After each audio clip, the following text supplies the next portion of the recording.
I can't really explain how I'm feeling. I don't feel like I'm up to these, but Hannah Beth can show her real self, so I can too.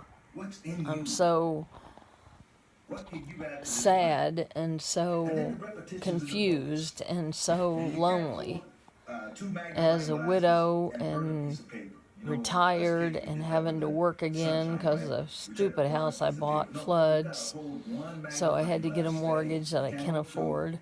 The car blows the engine, so I had to get a different car, which is now already below the value. And if you can hear Coach Rod in the background, he is a miracle. And so many of you on YouTube are just my lifeline right now. I know God, Jehovah, Jesus, whatever you want to call him, is there. I know there's a God, there is a creator.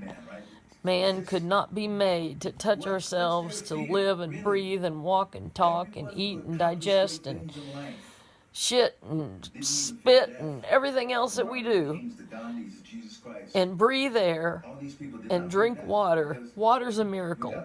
So how could it exist if there wasn't an intelligent being, creator? That's all that's kept me in the truth ever since I was 10 years old, knowing that there's a God, there has to be. And whenever I have a doubt, that's where I go back to. I say, there has to be a creator. We couldn't be floating around here as a big bang or magic or anything else. Things go apart when you drop into water or you throw a mud puddle. It doesn't go together and form a miracle. To form a miracle, you have to have a God to form a miracle. But now, I don't know what else to say except that I know that this organization has made its way to the wrong side. It might have been good in the beginning, and it might have been used by Jehovah, God, whatever we want to call him, for its purpose to spread the Bible, to make people think. But now, in the last 100 years, it's totally failed. This 100th year anniversary is when it's gone wrong. It was probably fine back before Rutherford, and he's the one that ruined it. And all the stuff we see on YouTube, the history, I'm proud that I found the truth and saw the phony truth and saw the encyclopedias and everything in the early 80s, and had enough strength to study and believe and be a critical thinker and find out all the history of things. But if I would have just took it one more step before I jumped in the ocean and would have turned that coin over and realized that the Jehovah's Witnesses weren't what they were saying they were, and that there were problems, I would have seen it if I would have just opened my mind. But the videos were new,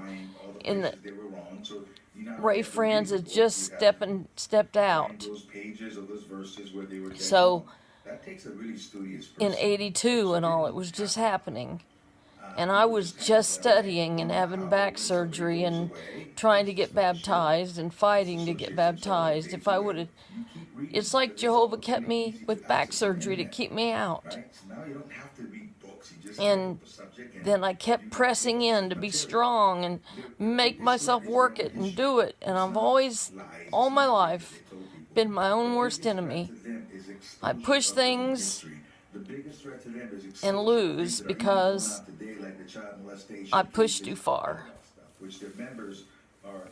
I had an insurance claim, and I would have made $100,000 on a house on a stolen property that if I'd have not proved when it was, if I'd have butted out and let them run with it, but I had to get in there and interview people and prove when it was truck was stolen, moving truck.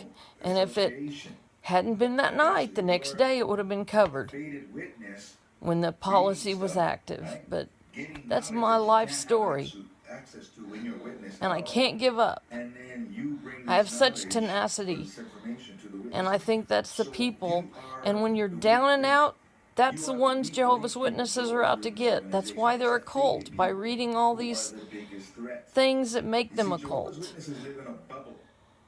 And the people in there are loving, good, cherishable people that you love with all your heart. They don't know what they're serving. They don't know what they're doing. They're just like me. They're innocent.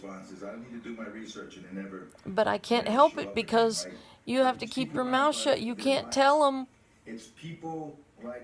Because if you do, then they're going to shut you off. It's like they said, Charlie Brown, wah, wah, wah, wah. Can't hear you because they're brainwashed. They've got muffles on their ears and blinders on their eyes.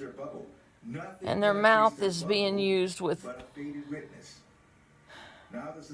terms memorized by the organization. I remember when my best friend and I were studying, and I used to ask her, she was farther along raising her kids in Indianapolis, Indiana, and she was in another congregation, and she was a little mommy with midwife and babies and holistic, and I'd go over there while she was fixing, and she'd be telling me things, and I'd say, what do you mean by that? And she'd say, you need to learn the language, the terminology. And I'd say, why do you talk in all those terms?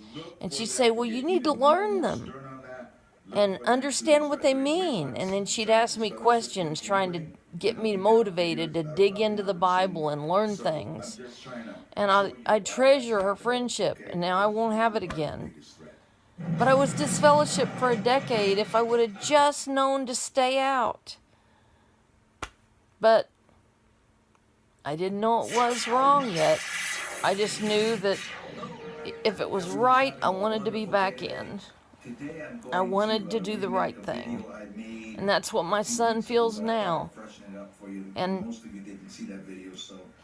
I can't talk to him about it. He don't want to hear it. They can't see the truth until it hits him in the face, like me.